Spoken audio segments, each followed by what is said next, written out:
Today is really our second event that following the one last week we talked about our COVID activity, COVID bills in Congress, where we talked about the COVID-3 supporting our businesses and industry financial assistance. Today, we're going to take a look at COVID-2, which focused on the Families First, the Coronavirus Response Act, employer paid leave requirements. I know that we also been told that we're going to have a couple of updates from last week having to do with the CARES Act and some things that have changed since we last met. I know that many of you are looking to reopen your facility, and we'll have these new regulations of how will these new regulations affect your staffing decisions? What if an employee does not feel safe returning to your workplace? These and some others will be answered today. Following the presentation, as Dave said, we'll be taking questions, answering your questions. So please, we encourage you to post your questions. We will attempt to answer as many as we can as time permits. For those that were unable to answer, if you would please email them to me at rmiles@ngcoa.org, and I will do everything to get a response back to you as quickly as possible. Our guest speaker today is Holly Wade. I'd like to thank Holly and really the organization, the National Federation for Independent Businesses, for supporting this effort. Their wealth of knowledge and experience to help small businesses throughout the U.S. If you haven't, I encourage you to go visit their website and look at all the services that are available to their members. At this time, I'll turn it over to Holly. Holly, you have the program. Thank you again. Wonderful. Thank you, Ronnie. And it's great to be with everybody again for our part 2 series of COVID-19 and small business.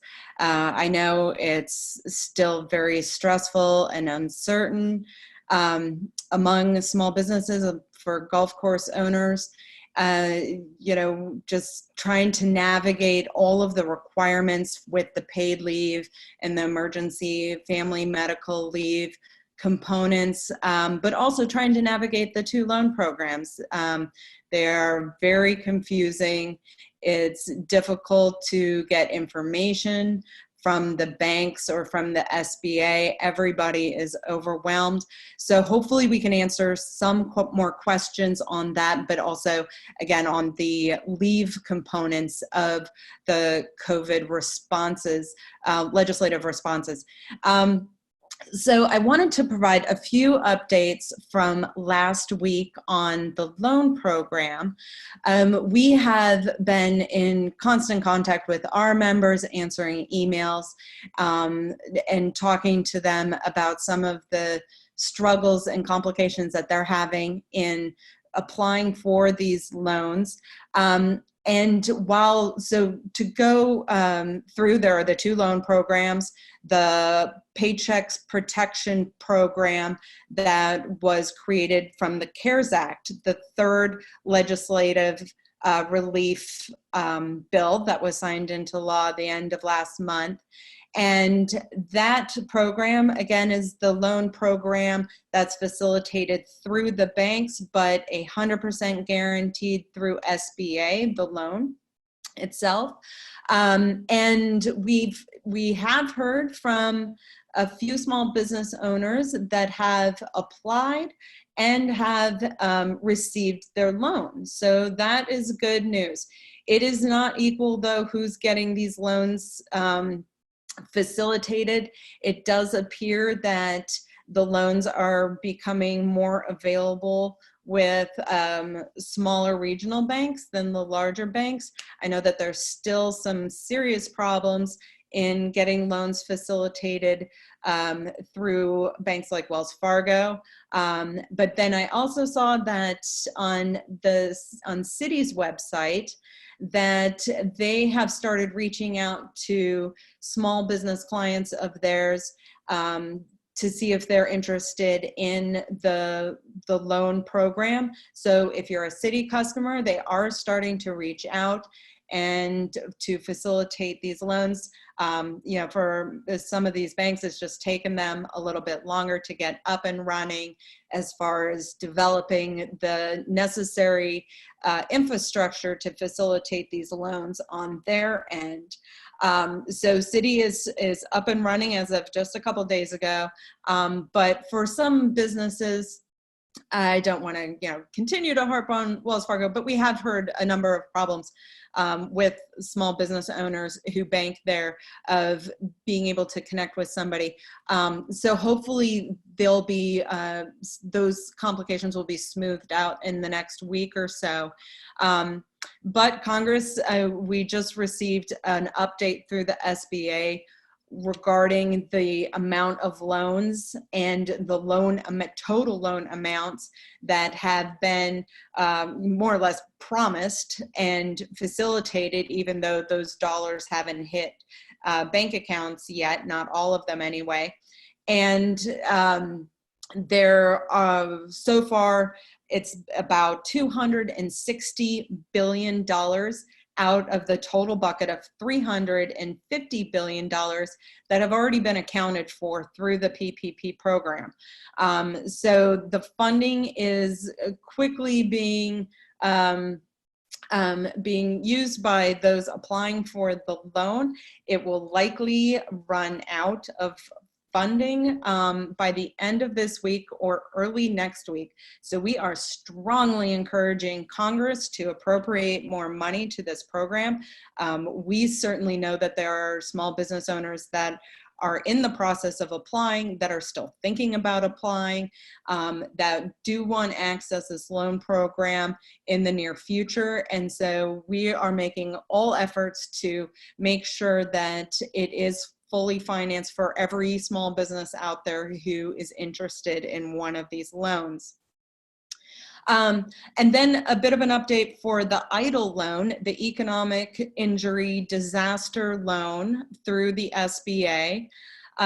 This is the loan where you apply directly through the SBA, and it is more for working capital expenses. You can use it for payroll, but there aren't any limitations as there is for the PPP loan. So the PPP loan, as you recall, up to 75%, or at least 75% has to be allocated towards payroll expenses, and up to 25% can be used for other expenses. But for the EIDL loan, the benefit of that loan is it's a longer term period. It's up to 30 years. It's still a low interest. It's a 3.75% interest for that loan. And you can use it for a wider array of expenses. So you can use it for accounts payable, payroll, fixed debt obligations, mortgages, the principal of the mortgage. But however, that loan, we have not heard anybody receiving that loan yet. And unfortunately, there is not much communication between SBA and those who have applied, or to the broader audience. I mean, we've tried to get in contact with them to ask about the loan program and where they are in facilitating these loans, and we are unfortunately unable to get much of an answer.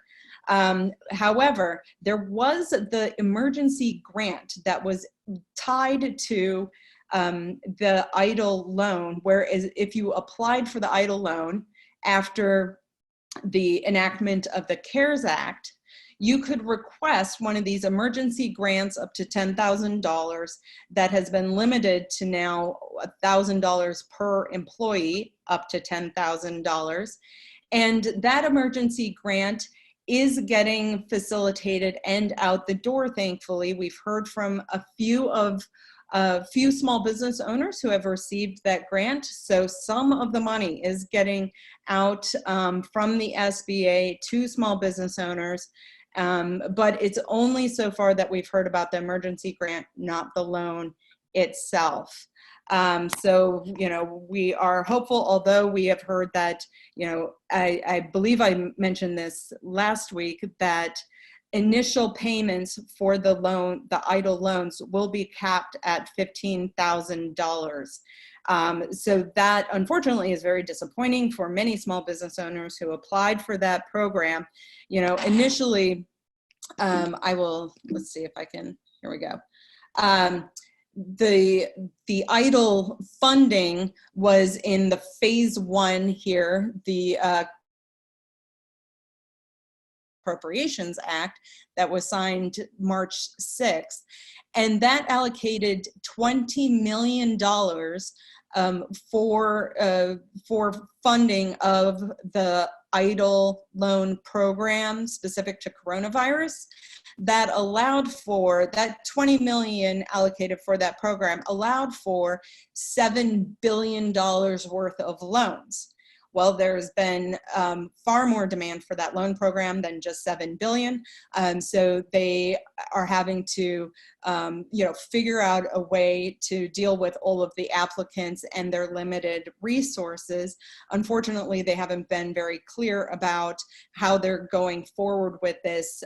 So, we have certainly heard from a lot of very frustrated small business owners wondering where they are in the process of getting their application approved, and also when they can expect the loan and how much.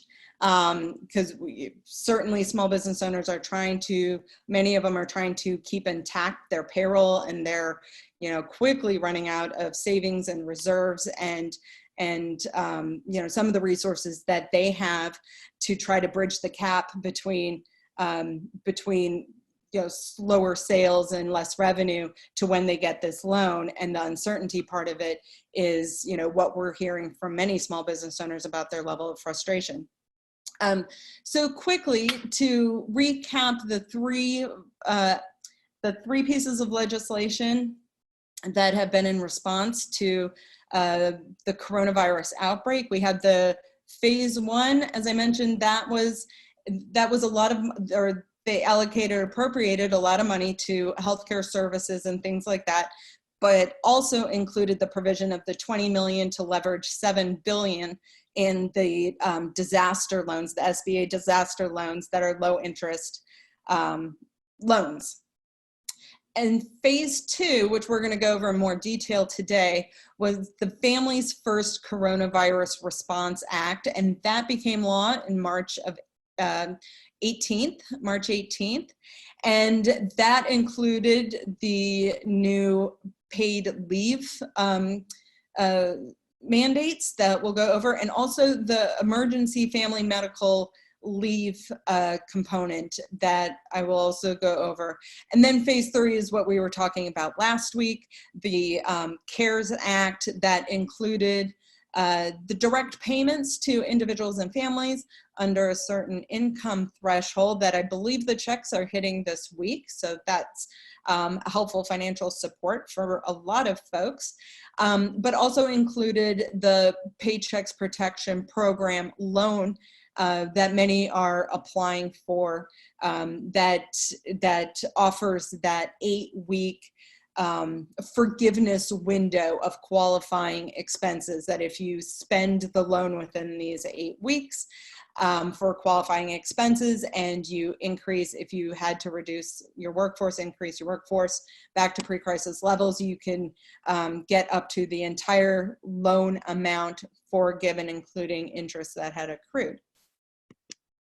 So the piece that I'm going to go over today, one of the reasons that it was so important when they were going through what they wanted to include as far as paid sick leave and all of this, is that they wanted to make sure that workforce was remained healthy, that they were able to take leave when they needed. Here are just some numbers that just have been so staggering over the last couple of weeks.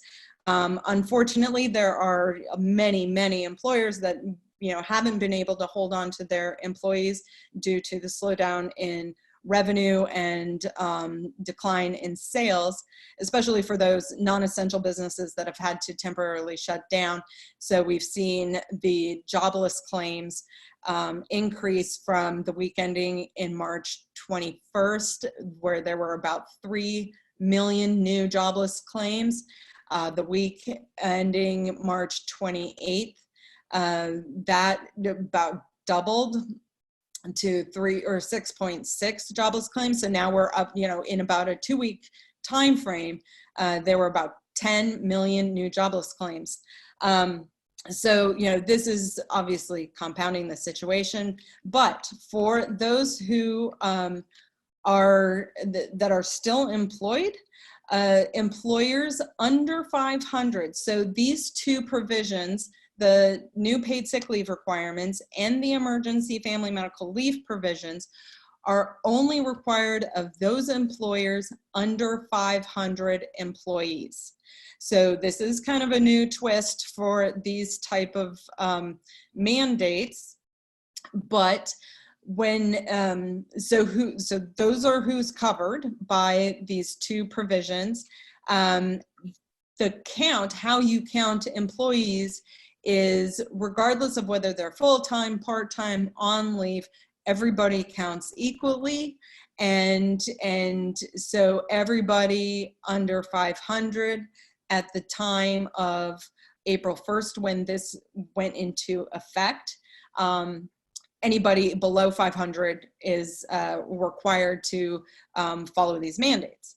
An employer of an employee who is a healthcare worker provider or a healthcare provider or an emergency responder, they can be excluded from such counts. Obviously, there aren't, probably not many employers who would have to be concerned about that as far as employee counts, but there is a provision where small businesses with fewer than 50 who are that are covered by these mandates, but those who are fewer than 50 employees may be exempt from the requirements of we call them kid care provisions.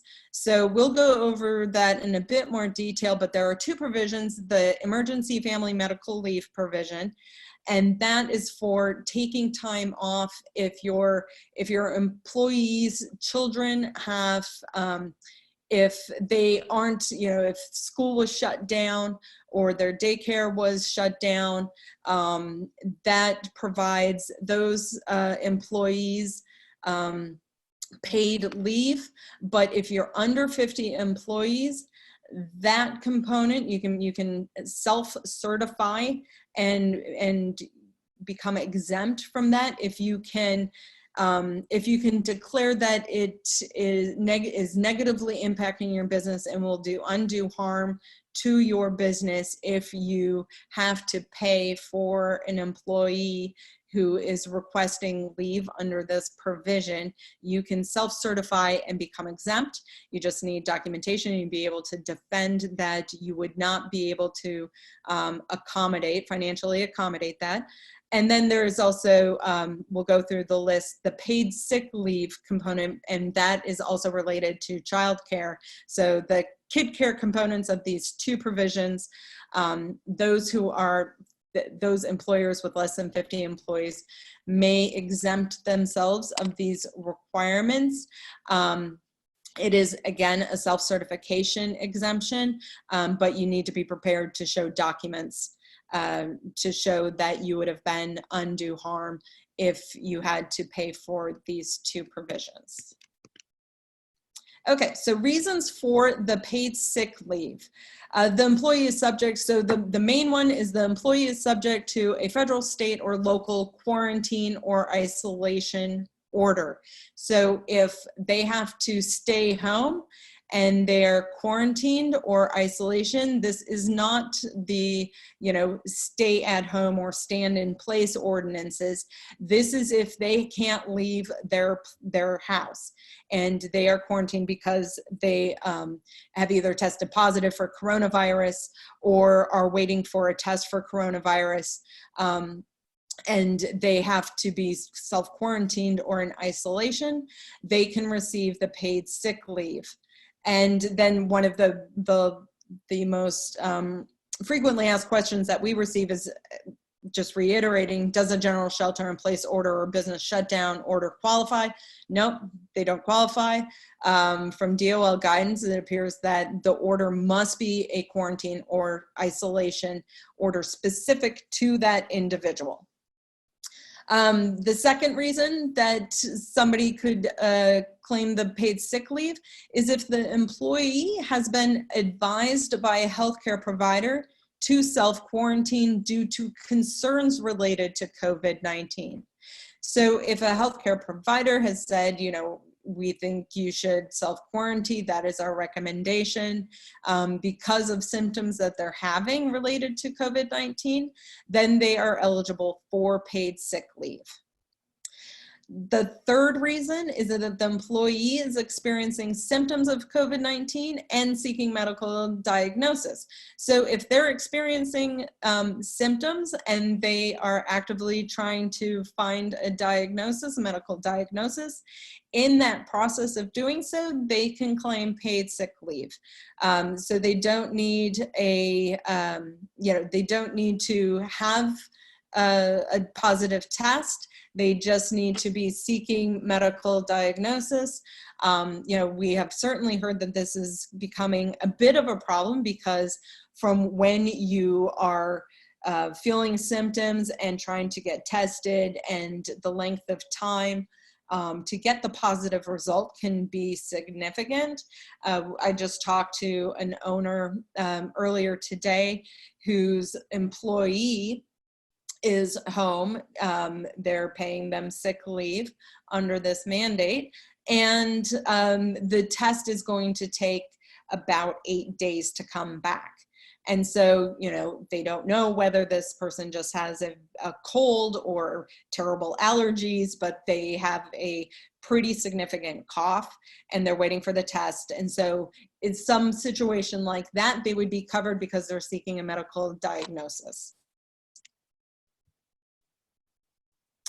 The fourth reason is that the employee is caring for an individual who is subject to a quarantine or isolation order, or has been advised to self-quarantine.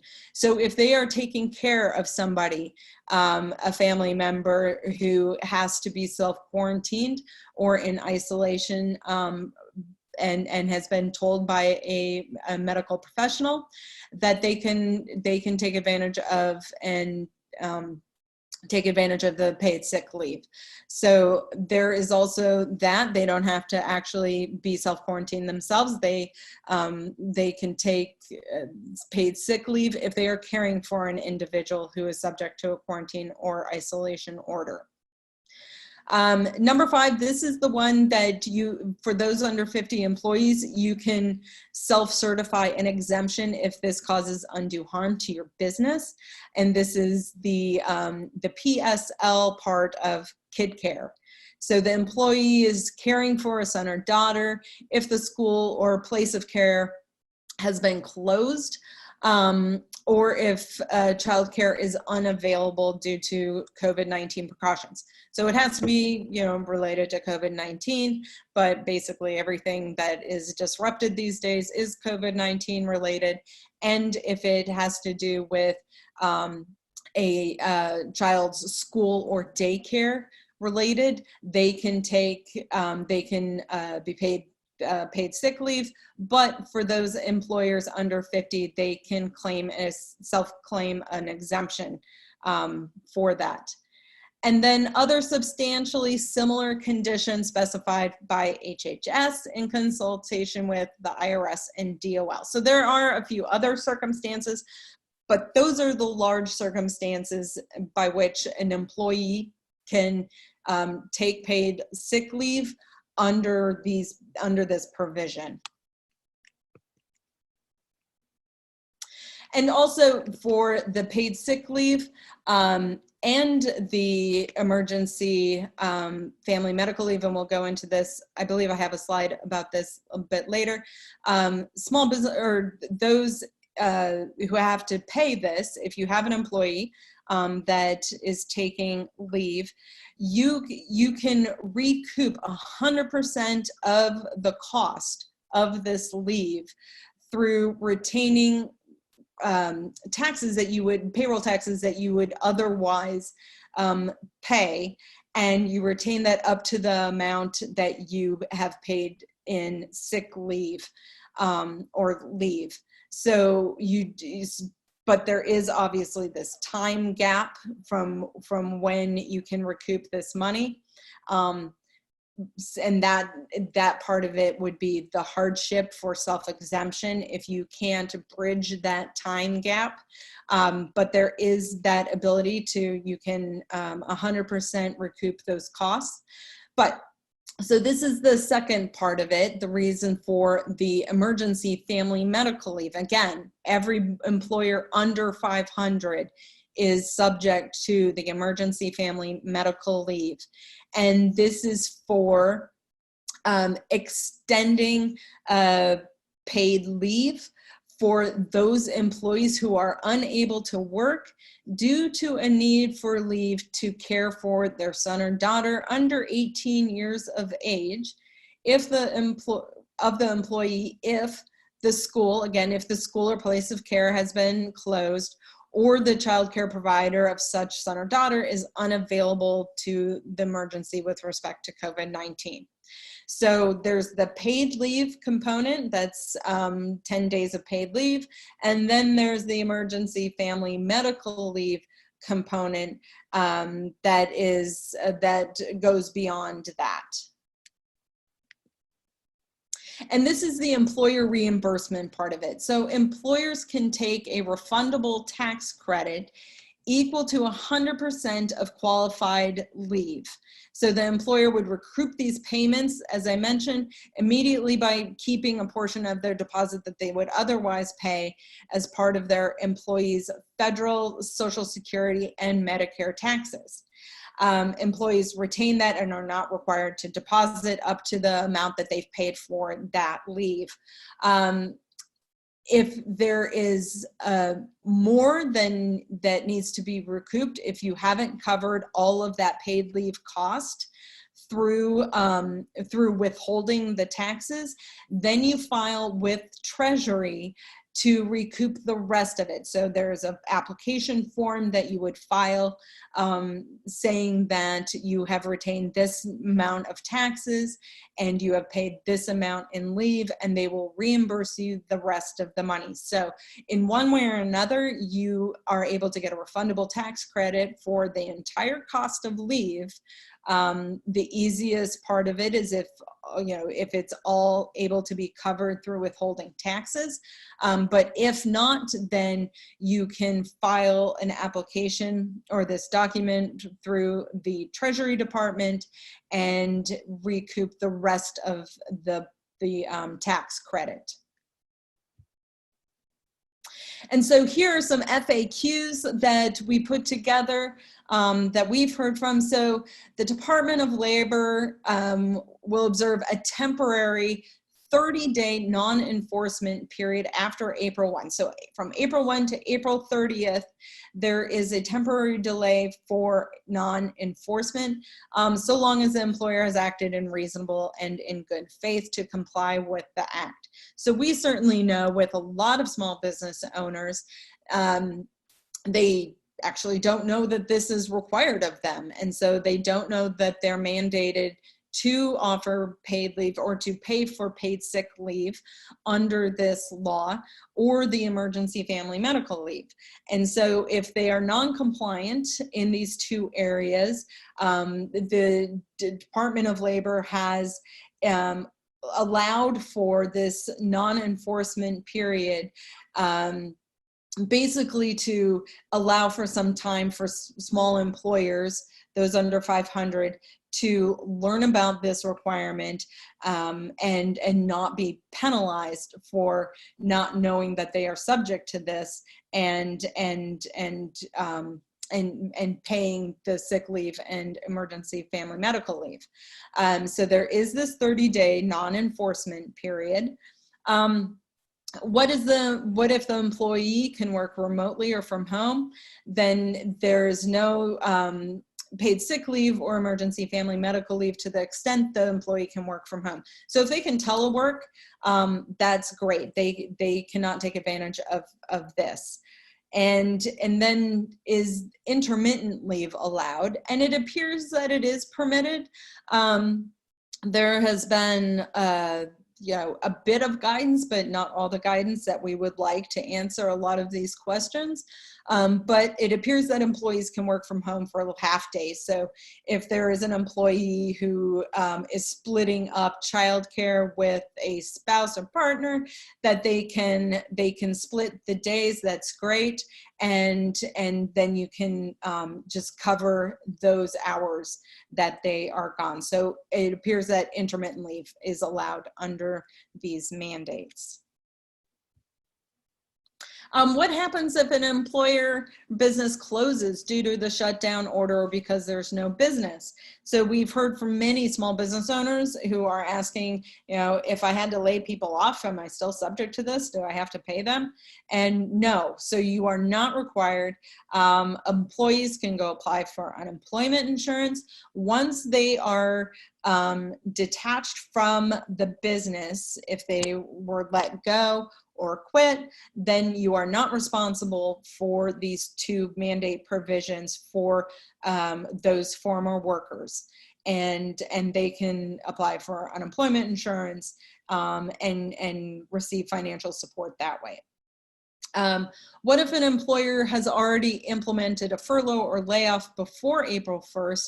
Do they need to allow employees to have access to the program? No, you do not need anybody that is not working or on payroll at the business.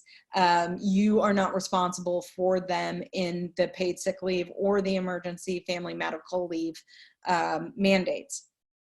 However, with the new payment protection program loans, because everything is tied to everything, and creates a lot of complexity with this. If you take out one of these loans, say, and you need to rehire people to get your employment headcount levels back to pre-crisis levels, so that 8-week forgiveness window, you can take advantage of that. When you rehire folks, they then are eligible for, you are subject to these two provisions for those rehires. So whenever you rehire somebody, they are covered under the paid sick leave and the emergency family medical leave mandates. So just be aware of that. And these mandates are through December 31st. So they started April 1st, the requirement for those under 500 to comply with these two mandates started April 1st and extend through the end of the year, December 31st. And then a few notes on unemployment. The emergency grant made to state unemployment accounts requires employers to provide notification to employees at the time of separation of the right to unemployment benefits. So if you have to terminate somebody, you just have to tell them that they of their rights for unemployment benefits. And then many states' unemployment agencies will provide model notices for employers to distribute to laid off or furloughed employees. So if you had to reduce employment and lay off workers, you need to tell them that they are of their rights for unemployment benefits. And some states do have kind of a boilerplate statement that you can print out or to email them or to send them as appropriate notification, or to tell them of their rights for unemployment benefits. And states will ease application requirements for employees. So the unemployment insurance application forms are more streamlined. Unfortunately, with all programs, all of these programs, the loan programs, unemployment insurance, all of it, their systems are overwhelmed. So, not surprisingly, the queue for filing for unemployment, but receiving unemployment checks has been incredibly frustrating, and so a lot of folks are still waiting for that, or even waiting to file initially. And then states may modify their eligibility requirements based on temporary basis and eliminate work search, waiting periods, what good cause means. So check your state's website for more information. You can find the Department of Labor, DOL.gov.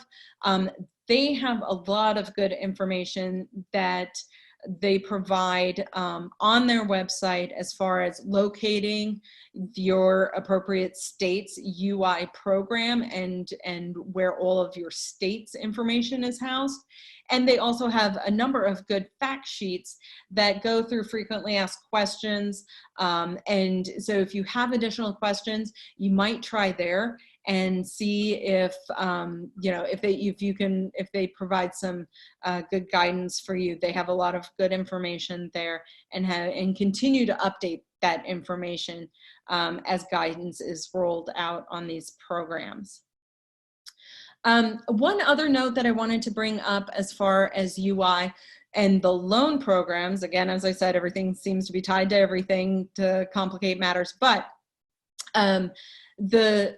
many owners have asked, while my employee is waiting, or my former employee is waiting for unemployment insurance and they've filed a claim for unemployment insurance, can they continue to work for me? And can I use them as complying with the PPL or PPP loan program of, having staffing levels back to pre-crisis levels? If they're not getting a check from unemployment insurance, can I have them on payroll to satisfy that requirement? And no, you can't, because many of the states have retroactive pay, and it is time-stamped on when they filed for unemployment. So when they made that claim, that's when it's time-stamped, and as soon as they did that, they are not eligible to work, because that would be double pay, because they are sending back pay to that time period of when they filed. So you can't go back and rehire folks who haven't received payment yet, unfortunately. They have to just wait for the payments to be distributed through unemployment insurance. So I just wanted to bring that up in case that is a situation that any of you find yourselves in. We've certainly heard a number of employers asking about that. And then here, you can access this obviously afterwards, but it just shows the two different mandates, when they take effect, when they expire. Again, they both took effect April 1st. They expire December 31st. And what you need to do to comply. So this just provides a basic overview of these two leave requirements. And hopefully this answers some questions. So it's 2 weeks for the paid sick leave. It's 2 weeks of paid sick leave for full-time employees that meet the leave eligibility requirements, and part-time employee leave is based on their average hours worked. And then the emergency family and medical leave, it is 10 weeks of paid family and medical leave for full-time employees that have been with the company for at least a month. And part-time employees eligible for leave for the number of hours that the employee is normally scheduled to work over that period. And there is the exemption for those under 50 employees. For those who are asking for the paid sick leave for reason number 5, the caring for children who are at home due to COVID-19, and the emergency family and medical leave. So those under 50 can self-certify exemption. Please make sure that you document the reason why and be able to prove that it would cause harm related to your business and that you wouldn't be able to provide it for the kid care provisions.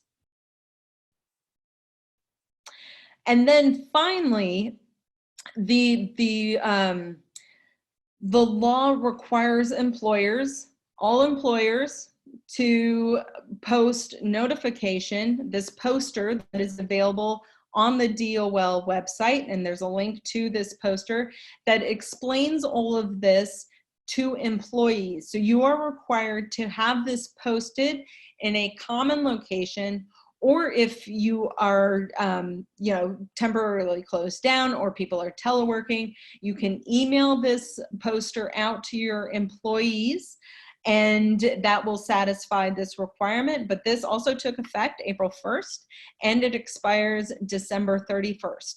So if you have, and you need to keep this posted the entire time in a common place at the business, and if you have employees who are teleworking, or if all employees are teleworking, you have to email them or otherwise send them the poster so that they are notified of what they are eligible for. And any new employee, if they are teleworking, you need to remember to send this poster to them also. And this requirement extends to the end of the year, December 31st. And again, you can print or download the poster from the DOL site at this link. And that is it. And I'm happy to take questions from anyone who has questions either about the paid leave requirements or the small business targeted loan programs, the payment protection program loans, or the EIDL, the emergency or the economic injury disaster loans through the SBA. But thank you very much. Thank you, Holly. We do have a couple of questions. We were able to answer a few of them as they came through, which I hope they were satisfactorily answered. But if not, please email me. Holly, with the tax credit for the medical leave and coronavirus leave affected employees, if you already have those employees listed, identified in your PPP program, loan program, yes, how or does it affect those two? Do they cross over? Is there a concern there? So if your employee is on leave because of those two leave requirements, the paid sick leave of 2 weeks for the 5 or 6 listed reasons, or the emergency family medical leave, if they are on leave under any of that, then the tax credit that you would be, the refundable tax credit, you have to do separately. You cannot pay with the payment, the PPP loan. So that has to be separate from your PPP loan. If they are taking leave or vacation, although there's nowhere to go for vacation these days, but if you are taking leave for any reason that's not covered, then you can use the PPP loan.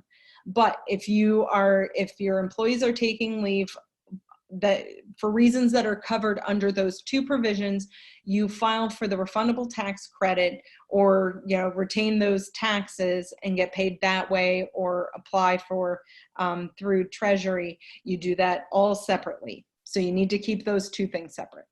So if a person has received the PPP funding loan, yes, which is the forgiven loan, in essence, the cost of that labor and any leave they may take is already covered in that loan. Thus, there would be no reason to ask for that second time. Is that correct? Yes. So everything that's related to the paid leave mandates has to be dealt with in the paid leave part of it. So you wouldn't use any of the loan for any of that leave. You wouldn't, cover or pay them using the loan money. You would recoup that through the refundable tax credit. Okay. You talked about real quickly on the tax, in order when you're filing your tax, there's a form that you fill out to claim this tax credit. And is that the same form that you would use for under the other IRS employee retention program? I don't believe so. So you would, for the amount of money that you can claim for covering paid sick leave, you would just retain taxes that you would have otherwise paid. So you would just keep that money and not submit it, not pay it. But if it goes above that, Sorry, my light bulb just went out. It went dark. But if you are claiming more than is covered by retaining taxes, then there is a form to fill out through the Treasury Department to request the rest of the money, and they would deposit that or cut you a check. Okay. Here's one with regard to leave, as you identified earlier. The governor of Florida mandated that everyone over the 65 to stay home. It is correct that this falls under the reason one. Is that's not qualified as a quarantining, is it? No. So any stand or stay at home order, anything like that is not covered. It is individual people who are told to self-quarantine or isolate. So that basically covers those people who have tested positive for coronavirus and can't work and are told that they can't, come back to work. And these are CDC rules in place. So it is individual people who are that are told to self-quarantine or isolate. That's covered by the paid sick leave, not the stay at home or stand, whatever the other one is. Sorry, can't think of it. Okay. This one comes from one of our attendees. Can you reiterate the 100% payroll deposit question? And we may require some additional information on that one, Lisa, if you would, please. I'm not sure how to answer that, or ask the question to you, Holly. What was it again? Maybe I can. Can you reiterate the 100% payroll deposit question? The 100% payroll deposit question. Nope, I can't think of what that would be. Okay, so we would ask Lisa to please, if she would clarify that question for us, and we'll try to get it answered. Next one, are 501c7 nonprofits ineligible for both PPP and EIDL programs, or just PPP? And the answer that I could tell you is they're only eligible for the EIDL program. Yes, the EIDL program is the only one for that legal structure, and unfortunately not available through PPP. And unfortunately, the EIDL loan program is the one that is having the hardest time getting up and running, and limiting the loan amounts too. So, it is just turning into a far bigger problem for many. This one is I'm clarifying the one before, but do we recoup up until the PPP goes into effect? So the question there is, I signed my PPP. In effect would be the date in which you sign your loan agreement. Is that correct? The 8-week window starts when the first disbursement is deposited into your account. Okay, so up until that point, if they have a claim here, they can still file that as far as the tax credit for the leave given. So that's just completely separate from the loan itself. The refundable tax credit is completely separate. You recoup those costs through retaining taxes that you would otherwise pay, and that is completely separate from the PPP loan. So the two you need to separate. The PPP loan has nothing to do with the refundable tax credit part of it. Okay, so if you have a PPP, that's a separate action. Yep, you cannot pay for those taking leave under those circumstances with the loan. You have to go through the process of getting 100% of that money back by withholding taxes or filling out the application through Treasury. Okay. I think that's all of the questions that we have. I do have, here's one I had myself through your presentation. Can an employer request proof of quarantine claim by an employee? So that's been an interesting one. The CDC is asking employers not to require, because of the burden of healthcare workers and doctors being overwhelmed with these situations. So they're asking employers not to require documentation, and just, going by the word of their employee. So that's their recommendation. That's what we've been saying, because of that concern that if they're requiring documentation, it will just add undue burden to doctors and healthcare workers. Were they limiting the amount of the idle loans now? So we have been, there have been a number of applicants who have received notice saying that the initial disbursement of their loan will be capped at $15,000.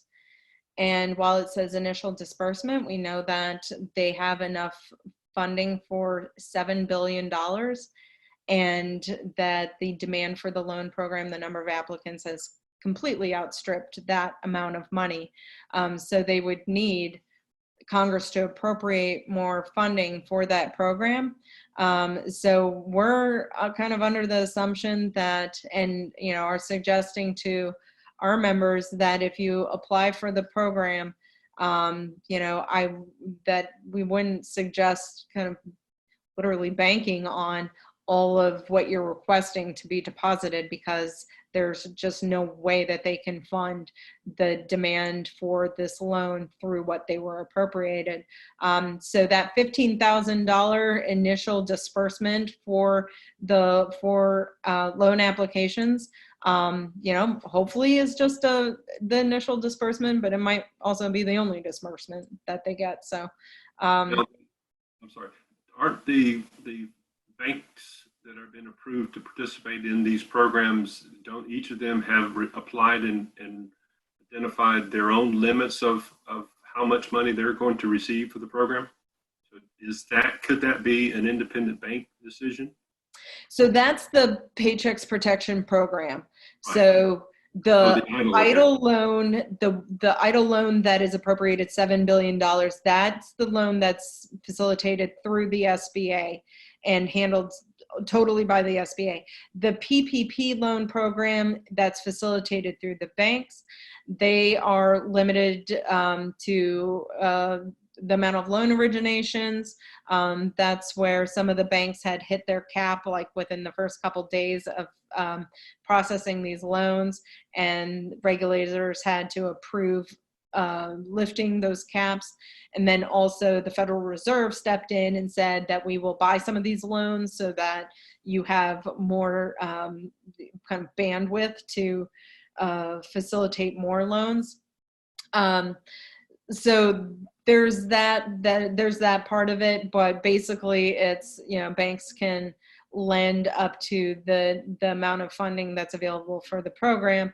They've gone through approving or the loan process of about $260 billion already, and the program funding is $350 billion total. And so, it's estimated that the program will unfortunately run out in this first wave. Hopefully Congress appropriates more money, but the initial pot of money will likely run out by the end of this week or by mid next week. And we know that there's, still a whole lot of demand out there for this loan. And, some small business owners are waiting for the appropriate time to take out the loan. And hopefully Congress can quickly refund this program so that everybody can take advantage of this loan program that is, desperately needed to get through the crisis. I also wanted to mention the Federal Reserve released or started their Main Street lending program. And this is a program for mid-size and, larger businesses, but not the huge, big businesses. So it's for businesses that are up to 10,000 employees, and I believe it's like $2.5 billion. So we're talking pretty large businesses, and I don't know if any of your members would fall into this category that wouldn't be eligible for the two small business targeted loan programs, but might be eligible for this Main Street lending program. And it is facilitated through the banks. It is backed by the Federal Reserve. And so they are buying up 75% of each loan, and the bank holds 5% of the loan. But it is a 4-year loan that is facilitated through the banks at low interest. And so if you have members who don't qualify because they have too many employees for the other two loan programs, this might be something to ask their bank about and to see if they can take advantage of this one. Okay, so on the limitations on the EIDL program, does that do away with the bridge loans, which was up to 25,000? I don't know much about the bridge loans. I don't know whether they have hit their funding allotment. I haven't talked to any small business owners who have applied or received that loan. So unfortunately, I'm not very familiar with the bridge loan. Okay, here's going back to the payroll tax question. That is good for the PSL program as well. That applies to that as well as the FMLA. Yes, so the refundable, you can recoup 100% of what you had to pay for those who took leave under both of those provisions by retaining payroll taxes up to the amount that you paid. And obviously you need good documentation of all of that in case somebody asks to provide that information to make sure that you complied the way you were supposed to. And then if it exceeds the amount of payroll that you're retaining, then you file for the rest of it through Treasury. But yes, it does cover costs through the paid sick leave under those 6 reasons under paid sick leave, the 2 weeks, and then the 10 weeks of the emergency family medical leave. Okay. Again, the same question I think we answered, but just to make sure, sure. An employer can take advantage of the PPP program and file for the payroll tax credit if it applies. For the paid leave refundable tax credit, yes, you file for that separately, and then the PPP loan is separate. You do not pay using that loan for any of those costs. It's a total separate thing. If there are other reasons for leave, you can use the loan for those other reasons that an employee might want to need to take leave. You can use it for that, but not for the paid sick leave or the emergency family medical leave. All right. The last question I have, and this kind of wraps it up, we have Rick wanted us to know if last week's session was available for viewing. It is, Rick, and just as this one will be, there will be uploaded on our website. The last week's event is up there now, so you can go and check out last week's event. But we hope to have it up maybe by the end of the week. But I do appreciate you asking that question. Holly, I want to thank you again. A great program, a lot of good information. I'm sure this is going to create more questions, and I invite our members to send your questions to me, rmiles@ngca.org. And Ms. Holly has agreed to let me keep reaching out to her and drawing from her expertise. So again, yes. Holly, thank you so much. And with that, hope everyone has a great and safe week. Bye-bye.